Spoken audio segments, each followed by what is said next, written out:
O apóstolo Paulo, como sábio pastor de almas e profundo conhecedor da psicologia humana, ou da maneira como as pessoas funcionam, ele sabe que a ansiedade, ou qualquer outro estado emocional, é decorrente daquilo com que nós ocupamos o nosso pensamento. Se eu começo a pensar nos meus filhos que moram nos Estados Unidos, o que me vem um sentimento de saudade. Se eu começo a pensar naquela conta que chegou do condomínio com atraso, eu me encho de preocupação. Ou se eu começo a ver notícias nas redes sociais de perseguição injustas contra os cristãos, eu me encho de indignação. Ou seja, aquilo que eu sinto é decorrente daquilo com que eu ocupo o meu pensamento. Se eu começo a focar no amanhã, se eu começo a focar nas preocupações, se eu começo a focar nas coisas incertas, nas ameaças ou nas possibilidades negativas, meu coração vai se encher de ansiedade. É claro que vai. É claro que vai.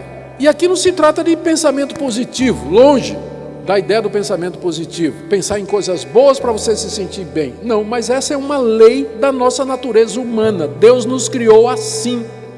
Os sentimentos acompanham aquilo que ocupa a nossa mente e o nosso coração.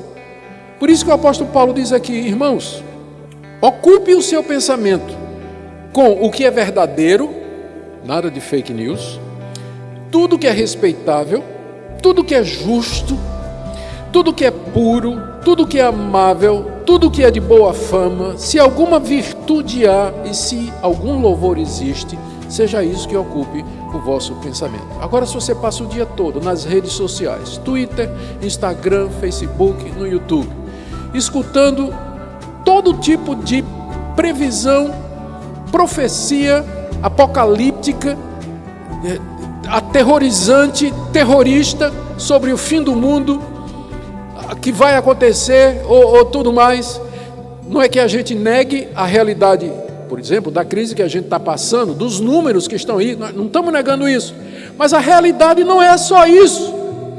A realidade você vai encontrar, ou o complemento dela, ou o final dela, ou a interpretação da realidade, você vai encontrar na Escritura. Tem um Deus que está por cima disso, tem um Deus que disse sim, vai ter peste, vai ter praga, vai ter guerra.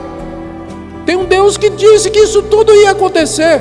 E um Deus que disse é necessário que isso aconteça para quebrar o orgulho do homem, para mostrar que o homem não resolve os seus problemas, que a ilusão de um mundo debaixo da liderança humana, cheio de paz e prosperidade, é mesmo uma ilusão, é uma utopia, e que somente na vinda de Jesus Cristo nós teremos um novo céu e uma nova terra onde habita a justiça. Então, se você só vê esse lado aí, não estou dizendo que não é verdadeiro, eu estou dizendo que é incompleto. Estou dizendo que a realidade é mais complexa e rica do que isso aí que você encontra no noticiário, nas redes sociais, que você passa o dia inteiro lendo essas coisas. E sua Bíblia, leu quando a última vez? Leu quando a última vez a sua Bíblia? Compara o tempo que tu passa no Twitter com tua Bíblia. E aí depois você vem dizer, por que eu vivo ansioso? Né? Dá meu Rivotril aí, por que eu estou ansioso? Falta de ar. Respira, vamos, 1, 2, 3. Por quê? Por quê? A resposta está aqui. Com que se ocupa seu pensamento? Com quem você se foca? Em quem você se concentra durante o dia? Você não tira tempo para conversar com Deus? Você não tira tempo para levar diante dele as suas ansiedades e preocupações? E você não lê a palavra dele? Não escuta bons sermões? Tem muita coisa boa na internet. De homens de Deus no exterior, aqui no Brasil, vocês podem escutar, que vão dar a visão completa da realidade. Seja isso que ocupe o seu pensamento. Agora, se ocupa o seu pensamento com essas coisas, com raiva, alimentando a mágoa no coração contra determinadas pessoas, a falta de perdão, a impureza sexual, ocupando a sua mente. Depois você pergunta, fica admirado, por que você está ansioso, por que você está angustiado? A resposta está essa, está aqui. Então, queridos, primeira coisa, não andeis ansiosos, é a ordem. Como fazer isso? Primeiro, orando corretamente. Segundo, pensando corretamente, ocupando sua mente com a palavra de Deus, as coisas de Deus, não quer dizer que você vai ser um alienado. Vocês entenderam, eu não estou dizendo isso. Você pode ler essas coisas, você pode se informar, deve se informar, mas lembrando que não são os canais de notícia que definem a realidade. Você precisa do quadro maior para você interpretar essas notícias e não viver apavorado com elas. Saber que há um Deus que tem o controle de tudo. Mas tem uma terceira coisa. Paulo esteve em Filipos, como eu disse, cerca de 10 anos antes de escrever essa carta. E passou um tempo com eles, a gente não sabe quanto tempo. Não muito tempo. Mas tempo suficiente para que os filipenses vissem que tipo de crente, que tipo de homem era o apóstolo Paulo. Ele foi preso injustamente, espancado injustamente, foi levado ao cárcere. O texto de Atos 16 diz que quando ele estava preso lá com Silas, na prisão, ele cantava louvores a Deus, com os pés amarrados no tronco. Você sabe por que eles amarravam o pé no tronco? Os pés colocados, descalços, preso, espunha, a palma do pé, para quê? Chicote né? É muito sensível, né? A sola do pé. Agora imagina, você está no tronco, né? E o pé está exposto. Era uma das formas de tortura do Império Romano. E diz que Paulo cantava louvores a Deus, cantava hinos a Deus, ele e Silas, com os pés ensanguentados, as costas ensanguentadas, preso ali, estava louvando a Deus. Os filipenses souberam disso, eles viram isso. Eles viram como Paulo não reclamou, Paulo não murmurou, Paulo não desanimou, Paulo não disse assim: basta, esse negócio de pregar o evangelho, o preço é muito alto, eu vou fazer tenda. Porque fazer tenda, eu não vou ser perseguido, eu não vou ser lanhado, eu não vou ser preso, eu não vou ser jogado no cárcere. Não. Paulo saiu de Filipos para pregar o evangelho na próxima cidade. Olha o que ele diz aqui, como terceira forma de você viver em paz. Verso 9. O que também aprendestes, quando eu estava aí pregando o evangelho, e recebestes, porque vocês creram em mim, ouvistes e vistes em mim, isso praticai. Pratiquem tudo aquilo que vocês viram em mim.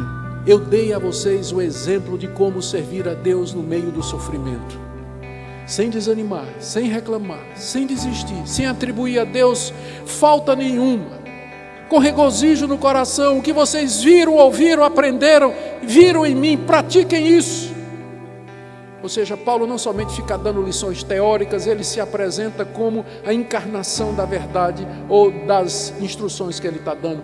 O que vocês viram em mim? Se vocês estão tendo dificuldade de entender, então eu vou desenhar. Lembra como eu tive aí entre vocês? Vocês lembram como é que eu me comportei aí? Então é isso que eu estou dizendo. Não vivam ansiosos, mas orem, ocupem a mente. Lá na prisão, Paulo, imagine se Paulo na prisão fica: meu Deus, amanhã o que é que vai acontecer? Puxa, eles vão me executar. Nada, Paulo estava ocupado com as coisas de Deus, cantando, enchendo a mente dos louvores de gratidão a Deus. O que vocês viram em mim, isso pratiquem. E olha, a segunda promessa, são duas promessas que nós temos aqui. A primeira está no verso 7, a paz de Deus vai guardar o seu coração. E a segunda está no final do verso 9, o Deus da paz será convosco. Melhor do que a paz de Deus é o Deus da paz, né? Melhor do que ter a paz que procede de Deus é ter o próprio Deus da paz conosco, presente, consolando o nosso coração. Que promessa extraordinária nós temos aqui. Se vocês praticarem isso que eu acabo de dizer, diz o apóstolo Paulo, não somente a paz de Deus, mas o Deus da paz vai estar com vocês. No meio da dor, no meio do sofrimento, no meio do desemprego, no meio da perspectiva de quebradeira financeira, de crise política, de revolução, de pandemia, de morte, de contaminação, o Deus da paz vai estar com você, e no meio de tudo isso você vai ter tranquilidade. Veja que em momento nenhum Paulo está prometendo que Deus vai resolver o seu problema. Pode ser que ele resolva, uma vez que o Deus da paz está conosco, e Ele é quem Ele é, Ele pode abrir portas, Ele pode abrir oportunidades, pode apontar caminhos que resolvam o nosso problema, como Ele sempre fez no passado, daí a ação de graças. Mas se Ele nos resolver manter presos, como Paulo estava lá em Roma, Ele vai nos dar a graça para suportar, e a paz dEle, que supera todo o entendimento. E é esse o testemunho do crente. Quando vem pandemia, pega no crente também. Já descobrimos isso, né? Que ser crente não nos dá imunidade. Quando vem, pega em todo mundo. Quando vem a quebradeira, quebra também a empresa do crente. Quando perde emprego, o crente também perde. Nós não temos imunidade. Nunca Deus prometeu que nos daria imunidade dos males que são decorrentes da corrupção original do homem. Não. Mas Ele prometeu alguma coisa que o ímpio não tem. Paz. Paz, descanso, alegria, regozijo, confiança, que é mais precioso do que qualquer outra coisa que porventura nós possamos ter. E é isso que Deus deseja que você tenha. É assim que Deus deseja que você enfrente a crise, as dificuldades. Não ansioso, já disse por que não, mas através da oração, através do pensamento na coisa certa e da prática, viver como cristão deve viver. O Deus da paz vai ser com você. E não existe nada mais precioso do que isso.